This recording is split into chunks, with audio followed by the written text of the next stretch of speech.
Dites-nous alors, satisfaite, un peu de déception aussi? Non, absolument aucune déception. Éric Ciotti, dans ce deuxième tour, était seul. Il réussit à faire 40% des suffrages seul sur son nom, il ne faut pas l'oublier. C'est celui qui a réussi à rassembler le plus d'adhérents de notre famille politique. C'était le cas au premier tour puisqu'il était en tête. Aujourd'hui, il fait 40% seul sur son nom. Donc évidemment, ce n'est pas une défaite, au contraire. Depuis le début, on a parlé beaucoup d'unité dans notre famille politique. Je crois qu'à travers le discours d'Éric Ciotti à l'instant et celui ensuite de Valérie Pécresse, ils ont montré leur volonté de vouloir travailler ensemble. Notre candidate à l'élection présidentielle a toujours témoigné de la sympathie et du respect pour Éric Ciotti. Je crois que son score justement aujourd'hui confirme cette nécessité de travailler ensemble, presque en tandem, j'allais dire, dans cette élection présidentielle. Je pense que l'un apportera beaucoup à l'autre. Et c'est ce qui fera notre force et qu'on remportera l'élection présidentielle.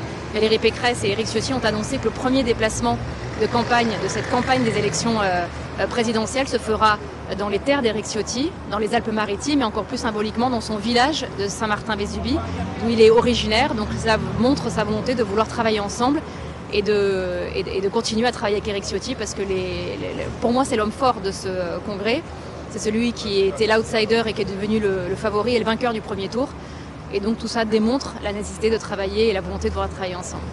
Là, on imagine qu'il va y avoir un travail de synthèse des Bien programmes, sûr. intégrer les équipes aussi Tout ensemble. à fait. Ça va se faire sans difficulté? Il n'y aura pas de difficulté parce que Éric Ciotti et Valérie Pécresse se connaissent depuis longtemps, travaillent déjà ensemble, ont des liens amicaux assez forts. Les équipes aussi travaillent ensemble, donc il n'y aura aucun problème. Cette campagne s'est vraiment déroulée dans le respect et l'unité.